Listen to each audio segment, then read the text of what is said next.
तो इधर जो भी डिस्कशन हम लोग का हुआ करंट इलेक्ट्रिसिटी में वो था ड्रिफ्ट वेलोसिटी पर।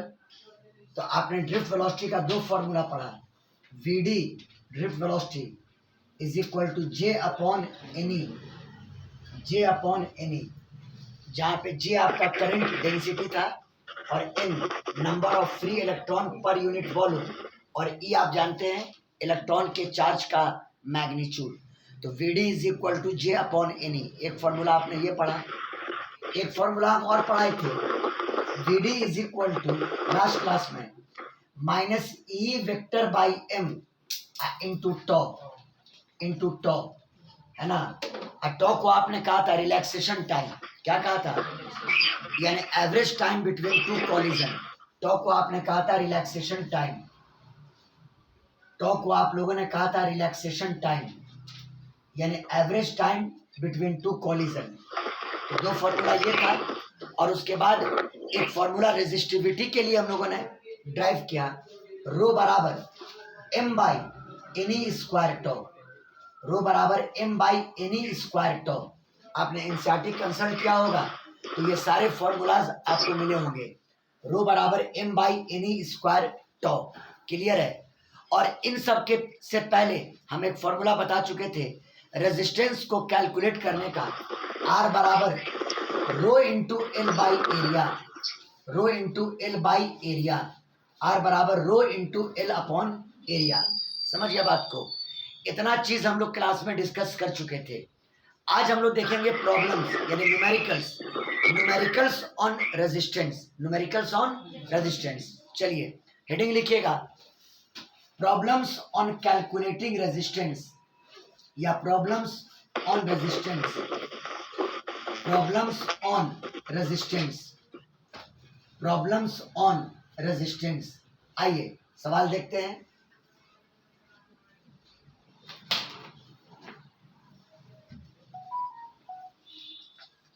आइए पहला क्वेश्चन लेते हैं हम लोग रेजिस्टेंस का।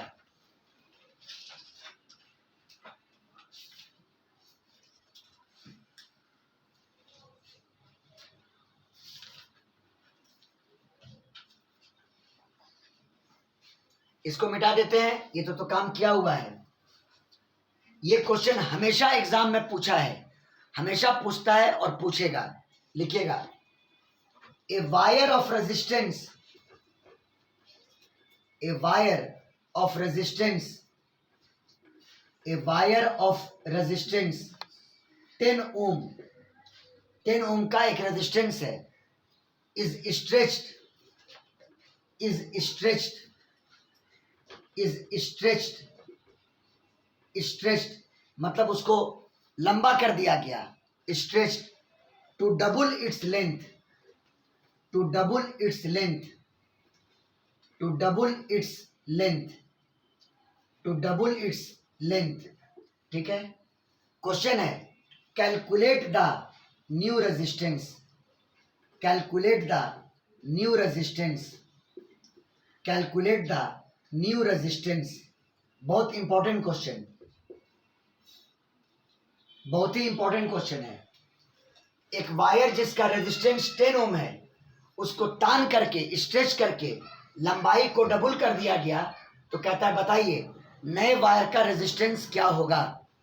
एक वायर जिसका रेजिस्टेंस 10 ओम है उसको स्ट्रेच करके लंबाई को डबल कर दिया गया, तो कहता है बताइए उसका नया रेजिस्टेंस क्या होगा। देखो आपने जब वायर को स्ट्रेच किया होगा तो उसका क्रॉस सेक्शनल एरिया घटा होगा, समझ गए। आपने जब वायर के लेंथ को डबल किया होगा तो उसका क्रॉस सेक्शनल एरिया डिक्रीज किया होगा, यानी दोनों बात को कंसीडर करना होगा। समझ गया बात को। देखो आप ये ले लो इनिशियल वायर, ये ले लो आप इनिशियल वायर, इनिशियल वायर लंबाई इसकी L और इसका cross sectional area A, cross sectional area कितना A, और इसका रेजिस्टेंस R ये दिया हुआ है 10 ओम, कितना दिया हुआ है 10 ओम, और इसकी रेजिस्टिविटी आप मान लो रो के बराबर है। किसके बराबर है? रो के बराबर है। ये इनिशियल केस हुआ। अब आपने इसकी लंबाई को क्या किया? डबल किया। लंबाई को क्या किया? डबल किया। तो देखिए, लंबाई को आप डबल करोगे, एरिया बदल जाएगा, एरिया बदल जाएगा। मान लो लंबाई को डबल करके आपने 12 कर दिया, लंबाई को डबल करके आपने 12 कर दिया, और मान लो कि एरिया हो गया ए डैश, एरिया क्या हो गया ए डैश। लेकिन हाँ, मटेरियल पर कोई फर्क नहीं पड़ा, कॉपर का था कॉपर ही का रहा होगा, एल्युमिनियम का था एल्युमिनियम का ही रहा होगा। तो मैंने कहा था कि रेजिस्टिविटी मटेरियल पर डिपेंड करता है, तो मटेरियल पर तो कोई फर्क नहीं पड़ा, यानी अभी भी रेजिस्टिविटी रो ही के बराबर होगा। हाँ, रेजिस्टेंस बदल गया होगा, तो आपको निकालना है कि नया रेजिस्टेंस क्या होगा, नया रेजिस्टेंस क्या होगा। सवाल आप लोग को समझ में आ गया होगा, है ना। एक बार और रिपीट कर देते हैं। 10 ओम का एक रेजिस्टेंस है और उसको स्ट्रेच करके लंबाई को दुगना कर दिए, कहता है नया रेजिस्टेंस क्या होगा। आपने जब लंबाई को डबल किया तो एरिया ऑफ क्रॉस सेक्शन पे असर पड़ा होगा। तो पहले एरिया ए था और अब एरिया क्या मान लिया, ए डैश। पहले लंबाई एल थी, लंबाई डबल कर दिया, कितना हो गया 12, कितना हो गया 12। एक चीज कांस्टेंट रहा, क्या, रेजिस्टिविटी। क्या कांस्टेंट रहा, रेजिस्टिविटी। चूंकि रेजिस्टिविटी मटेरियल पर डिपेंड करता है और मटेरियल तो आपने चेंज किया नहीं, और रेजिस्टिविटी मटेरियल पर डिपेंड करता है और आपने मटेरियल को चेंज नहीं किया। अब ये बताओ, एक इंपॉर्टेंट कॉन्सेप्ट जो यहां पर प्ले करेगा, इनिशियल वॉल्यूम और फाइनल वॉल्यूम बराबर होगा। समझ गए, क्या बराबर होगा, इनिशियल वॉल्यूम और फाइनल वॉल्यूम दोनों बराबर होगा। उसी से बनेगा सवाल। इनिशियल वॉल्यूम, इनिशियल वॉल्यूम ये बराबर होगा फाइनल वॉल्यूम के, ये बराबर होगा फाइनल वॉल्यूम के। सवाल यहीं से क्रैक होगा। बताओ, इनिशियल वॉल्यूम इसका कितना होगा, एरिया ए है और लेंथ एल है, ए एल क्या होगा, A L, area into length, तो ए एल। और बताओ फाइनल वॉल्यूम क्या हो जाएगा, ए डैश इंटू 12, क्या हो जाएगा, ए डैश इंटू 12। फाइनल वॉल्यूम ए डैश इंटू 12, और आपका एल और एल कैंसिल। बताओ फाइनल एरिया कितना हो गया, a/2, कितना हो गया, a/2, यानी एरिया आधा हो गया। एरिया क्या हो गया, आधा। लंबाई को आपने डबल किया तो एरिया क्या हो गया, आधा हो गया। इतना बात सबको समझ में आ गया, बोलो बाबू बोलो। Yes sir. चलिए अब क्या करो कि जो पुराना रेजिस्टेंस है उसका भी फॉर्मूला यूज करो और जो नया रेजिस्टेंस है उसका भी फॉर्मूला यूज करो। आप लोग सब बोर्ड पे देखिए, पहले पुराने रेजिस्टेंस का फॉर्मूला यूज कीजिए और नए रेजिस्टेंस का भी फॉर्मूला यूज कीजिए। आइए, आर बराबर क्या पढ़ाए थे, रो L by A, rho L upon ए।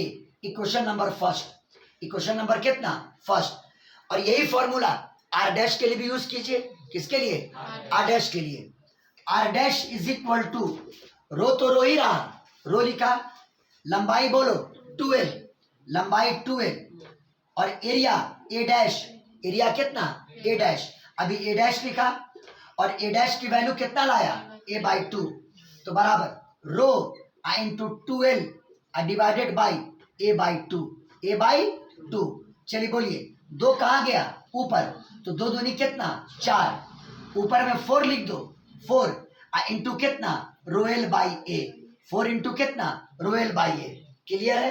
अब जरा इक्वेशन 1 पर गौर करो, रो एल बाई ए आपका इनिशियल रेजिस्टेंस है, देख रहे हो, रो एल बाई ए आपका इनिशियल रेजिस्टेंस है। इसके जगह पर लिख दो इनिशियल रेजिस्टेंस। क्या लिख दो, इनिशियल रेजिस्टेंस। समझ में आया। इसका मतलब कि फाइनल रेजिस्टेंस बराबर 4 इंटू इनिशियल रेजिस्टेंस, 4 इंटू कितना, इनिशियल रेजिस्टेंस। बताइए इनिशियल रेजिस्टेंस की वैल्यू कितनी थी, 10, यानी 4 इंटू 10, और ये बराबर 10 चौके कितना, 40 ओम। तो बताओ इस नए वायर का रेजिस्टेंस कितना हो गया, 40 ओम। कितना हो गया, बोलो 40 ओम। बोलो क्लियर सबको, बोलो क्लियर सबको। Yes sir. हाँ, लेकिन शिगरा एक ट्रिक यहाँ पर बताते हैं कि इतना लंबा मेथड पर ना जा करके आप एक छोटा सा ट्रिक यूज कर सकते हैं।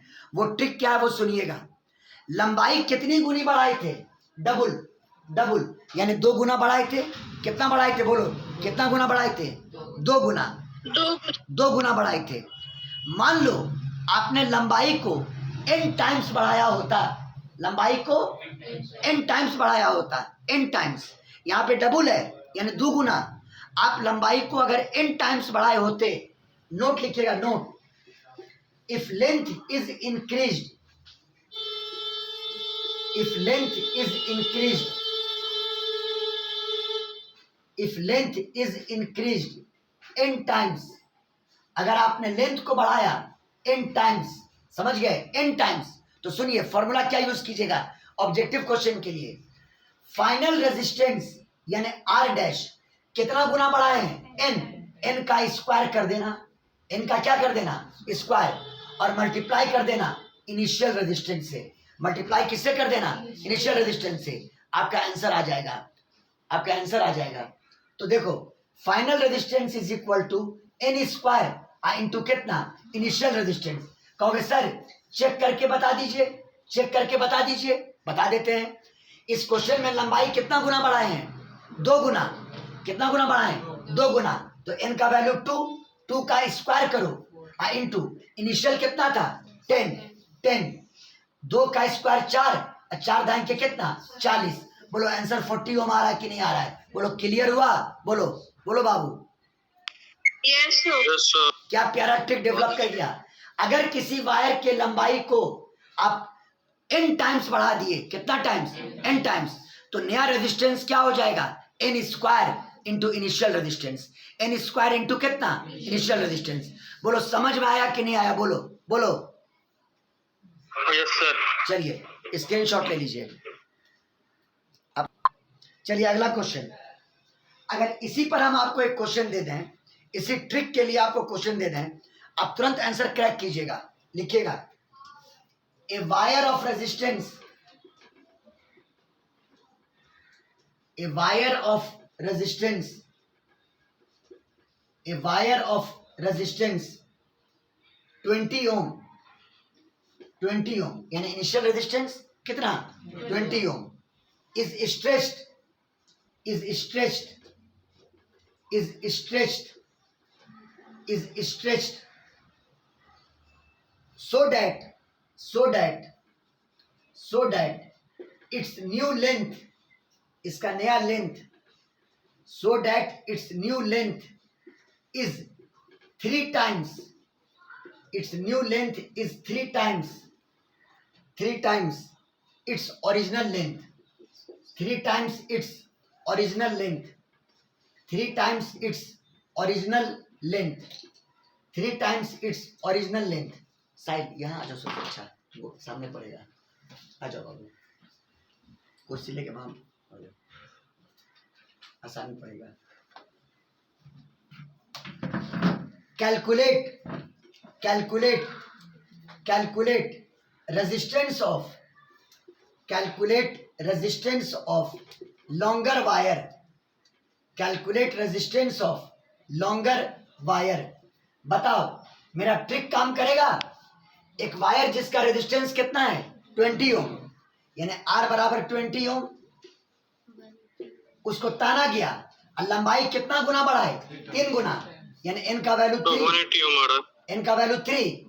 तो बताओ, हाँ हो गया। तो ट्रिक कौन सिखाई? हाँ, तो नया resistance R dash is equal to n square R, n square R, n का वैल्यू 3, 3 का स्क्वायर 9, R का वैल्यू 20, 20 9 180 ओम। बोलो बाबू लोग, समझ में आया कि नहीं आया? बोलिए फ्रैंकली, बोलिए फ्रैंकली, बोलिए। Yes sir. चलिए स्क्रीनशॉट लीजिए, यस सर, आ गया sir. Screenshot.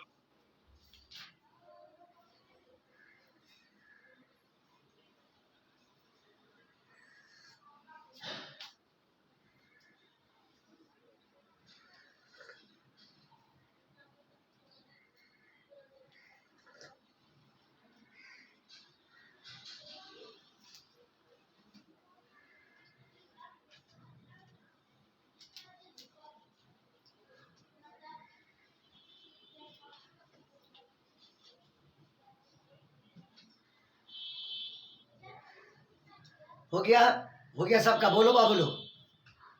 Yes, sir.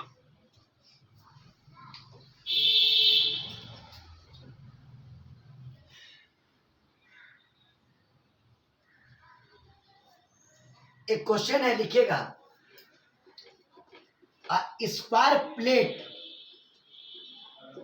Square plate, square plate of length 4 meter, of length 4 meter, of length 4 meter and thickness, मोटाई, मोटाई and thickness, and thickness 0.2 meter, 0.2 meter is shown in figure, is shown in figure, is shown in figure, is shown in figure, is shown in figure। अच्छा question है ये, conceptual है।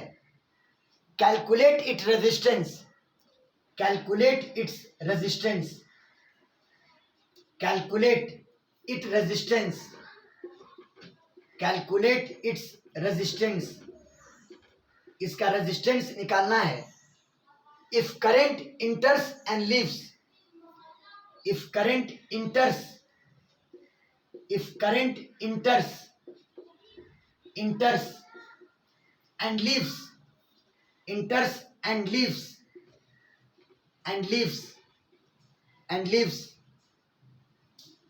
leaves through terminal, through terminal, through terminal, through terminal A and A and A as shown in figure, as shown in figure, जैसा कि figure में दिखाया गया, figure में दिखाया गया। क्लियर है? और रेजिस्टिविटी दिया हुआ है। रो क्या होता है? रेजिस्टिविटी। रो क्या होता है? रेजिस्टिविटी। रेजिस्टिविटी दिया हुआ है 2 into 10⁻⁻8 ओम मीटर, ओम मीटर, है ना। इस क्वेश्चन का फिल कैसे तुमको दें हम? देखो, एक स्क्वायर प्लेट है, इस किताब को मान लो, ये क्या है? स्क्वायर प्लेट है। ये लंबाई और ये चौड़ाई दोनों बराबर, और ये जो देख रहे हो ये उसकी थिकनेस है, ये उसकी मोटाई है। अरे बोलिए ना, ये उसकी क्या है? थिकनेस है ना। तो देखो, square plate of length 4 metre, मतलब ये भी 4 मीटर और ये भी क्या? 4 मीटर, क्योंकि स्क्वायर है। बोलो। और उसका थिकनेस 0.2 मीटर, यानी ये जो मोटाई देख रहे हो ये वाला ये 0.2 मीटर है। अब फिगर में दिखाया है कि करंट ऐसे इंटर किया, ऐसे देखो, ऐसे इंटर किया और यहां से बाहर निकला। समझिए बात को, करंट ऐसे इंटर किया और ऐसे बाहर निकला। तो सवाल ये पैदा होता है कि आप जब फॉर्मूला यूज करते हैं R बराबर रो इंटू एल बाई ए, तो एल किसको लीजिएगा और एरिया किसको लीजिएगा? समझिए बात को, एल किसको लीजिएगा और एरिया किसको लीजिएगा? देखिए, करंट ऐसे इंटर किया तो करंट के परपेंडिकुलर जो क्रॉस सेक्शन है वो एरिया होगा। वो क्या होगा? एरिया होगा। समझ गए? यानी ये जो स्क्वायर तुम देख रहे हो, इसका एरिया लेना होगा, लंबाई इंटू चौड़ाई। और लेंथ किसको लोगे? तो करंट ऐसे गया और ऐसे निकला तो लेंथ ये हो जाएगा, लेंथ ये हो जाएगा। बोलो, समझ में आया कि नहीं आया? बोलो बा, बोलो बोलो बोलो। Yes, sir. हाँ, करंट के फ्लो के परपेंडिकुलर क्या होगा? एरिया। करंट के फ्लो के परपेंडिकुलर एरिया। हाँ, याद रखिएगा, आई का जो फ्लो होगा, करंट का फ्लो, इसके परपेंडिकुलर, आवाज क्यों नहीं आ रहा?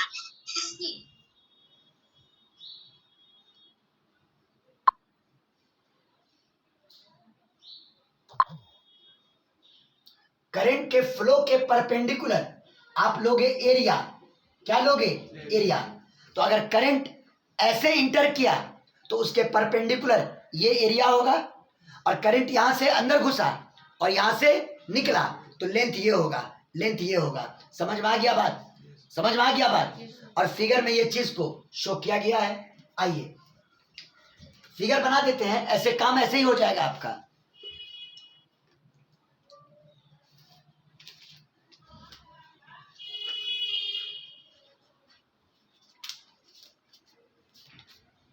देखिए स्क्वायर प्लेट थोड़ा 3 डायमेंशनल लुक दिया गया है।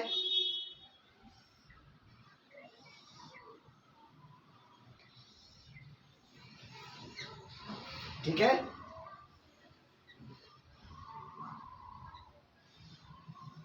ठीक है,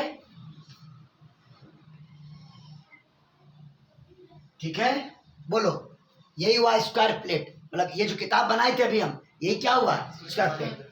करंट बिल्कुल इस फेस के, ये जो फेस था इसके परपेंडिकुलरली इंटर किया, करंट ऐसे इंटर किया और इधर से बाहर निकल गया।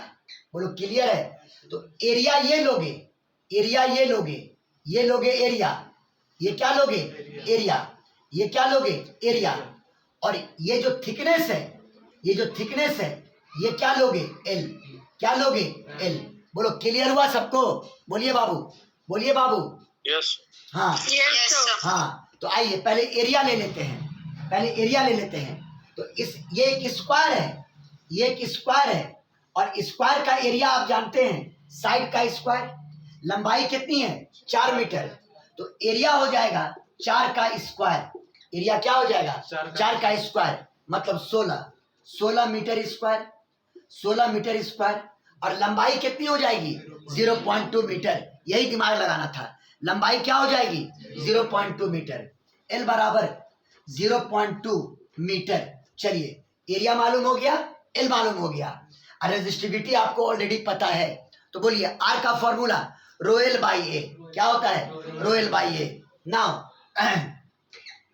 Are is equal to rho into L upon A, बराबर रो का वैल्यू बोलो 2 into 10 to the power minus 8, 2 into 10 to the power minus 8, लंबाई का वैल्यू बोलो 0.2, 0.2, और एरिया का वैल्यू बोलो 16, एरिया का वैल्यू क्या होगा 16।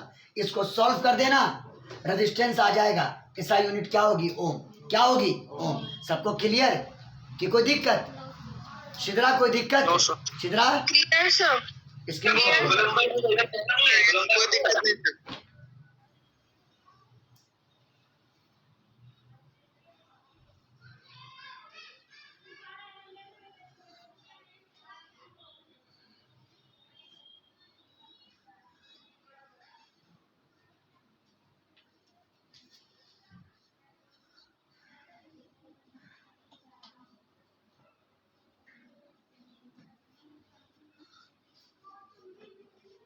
हो गया सर। हाँ बाबू एक मिनट, आप ही लोग के लिए सवाल देख रहे हैं।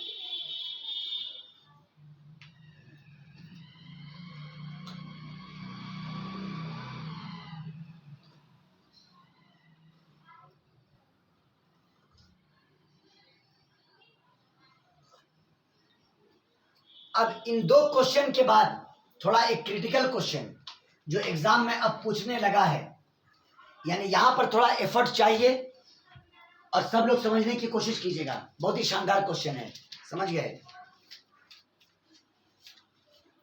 Very very important. यानी आज के क्लास का मेन थीम आपका यही होगा। There are two concentric spheres, there are two concentric spheres of radius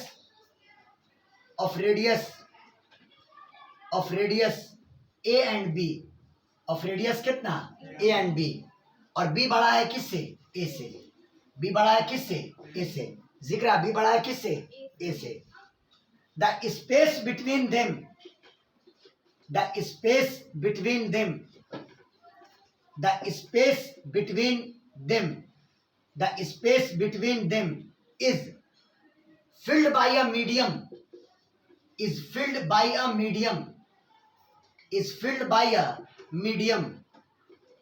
filled by a medium of resistivity rho,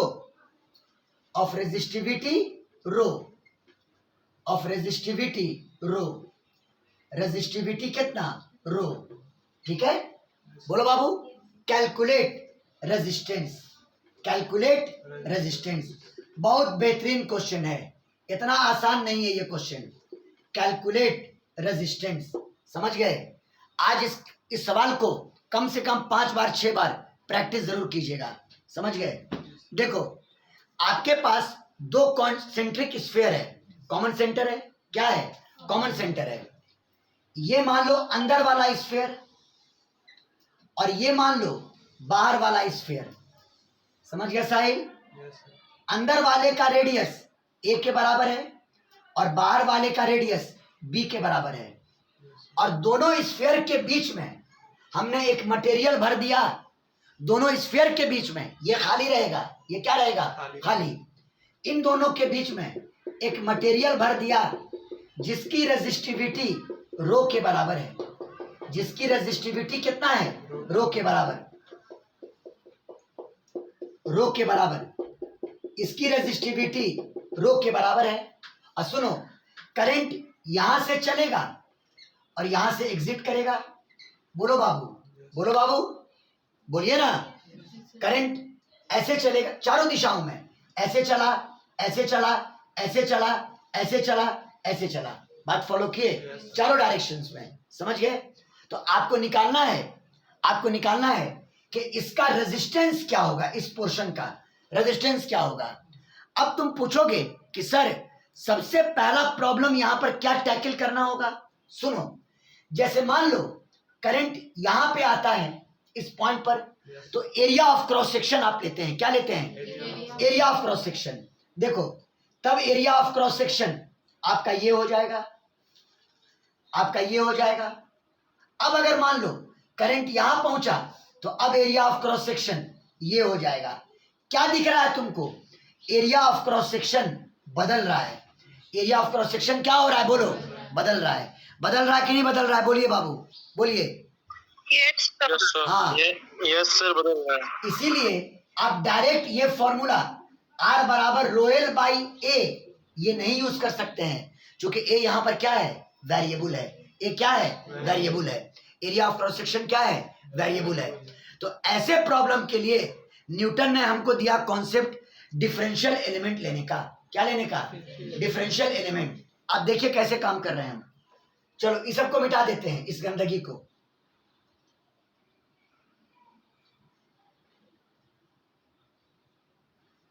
इसकी प्रैक्टिस कर लेना बाबू। आप करो क्या, सेंटर से x दूरी पर आप एक गोला बना लो। क्या बना लो? गोला। एक स्फीयर बना लो। क्या बना लो? स्फीयर। सेंटर से x दूरी पर आप एक स्फीयर बना लो। चलो बना लिया। थोड़ा और गाढ़ा कर देते हैं कि उभर करके सामने आए, निखर करके सामने आए। क्या करके? निखर करके सामने आए। x दूरी पर एक स्फीयर बनाया और स्लाइटली थोड़ा और आगे, तो स्लाइटली का मतलब dx। कितना? dx। स्लाइट यानी dx। एक और स्फीयर बना लो। क्या बना लो? एक और स्फीयर। क्या बना लो? एक और स्फीयर। एक और स्फीयर आप बना लो।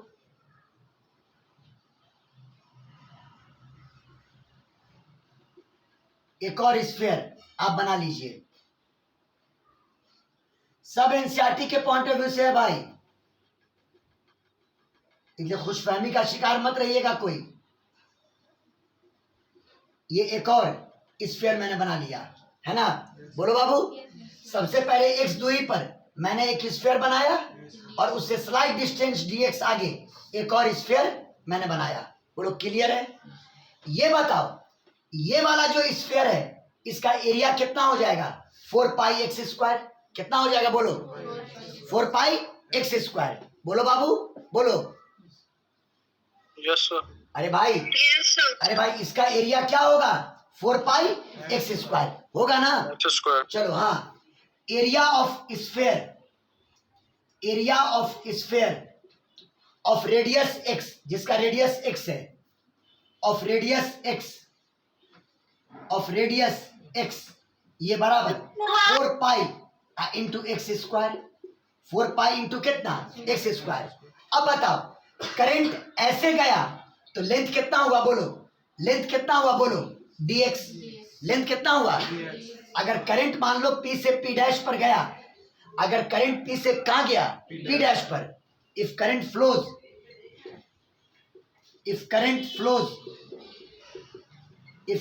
फ्लोज फ्रॉम P टू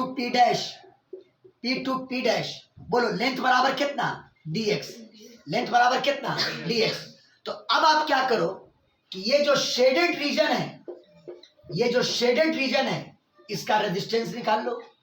बोलो बाबू, इस शेडेड रीजन का क्या निकाल लो, रेजिस्टेंस। ये जो रीजन मैंने शेड किया, इसका क्या निकालना है, रेजिस्टेंस। यानी resistance of the shaded region, resistance of shaded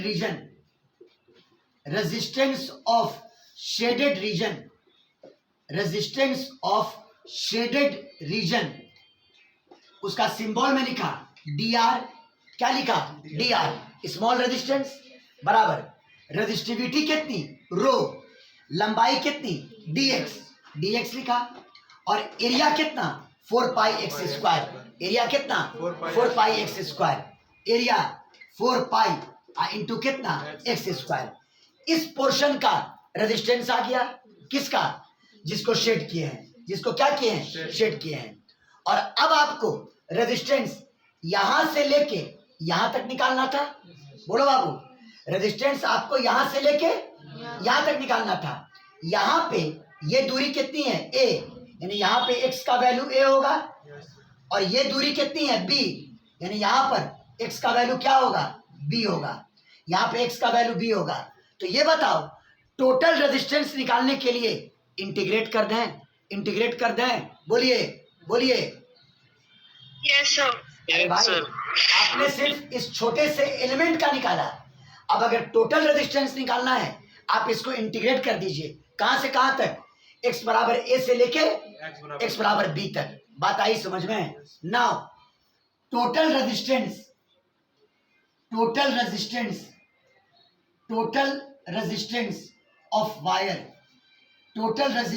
of wire यानी R इज इक्वल टू, इसको इंटीग्रेट करना होगा, तो इंटीग्रल ऑफ रो dx बटा 4 पाई इंटू कितना, x square. Limit x is equal to a से कहां तक, b तक, लिमिट a से लेके b तक। बताओ कांस्टेंट टर्म क्या है, रो अपॉन 4 पाई, क्या है, रो अपॉन 4 पाई को बाहर किया। और अब टाइम वेस्ट नहीं करना है, 1/x स्क्वायर का इंटीग्रेशन -1/x, क्या होगा, -1/x, यहाँ माइनस साइन दिया, 1/x और स्क्वायर ब्रैकेट, यहाँ पे लोअर लिमिट a और यहाँ पे अपर लिमिट b, और ये बराबर minus rho upon 4 pi into 1/x के जगह पर अपर लिमिट यानी 1/b और x के जगह पर लोअर लिमिट 1/a। बोलो क्लियर। और ये बराबर minus rho by 4 pi into a minus b बटा कितना, ए बी, और माइनस को अंदर कर दो, तो ये बराबर b माइनस ए बटा ए बी गुना रो बटा कितना, 4 पाई, निकल गया इस वायर का रेजिस्टेंस। बोलो समझ में आया कि नहीं आया, बोलिए बाबू लोग, बोलिए। Yes sir. यानी मैंने जीरो लेवल से हाई प्रोफाइल तक का आपको क्वेश्चन क्लास में करवा दिया ऑन रेजिस्टेंस। और अब अपने अगले क्लास का थ्योरी होगा ओम्स लॉ। क्या होगा, बोलो क्या होगा, बोलो ओम्स लॉ। समझ में आई बात, ओम्स लॉ और फिर किरचॉफ्स लॉ। समझ गया बात को, स्क्रीनशॉट ले लीजिए, प्रैक्टिस करते रहिए।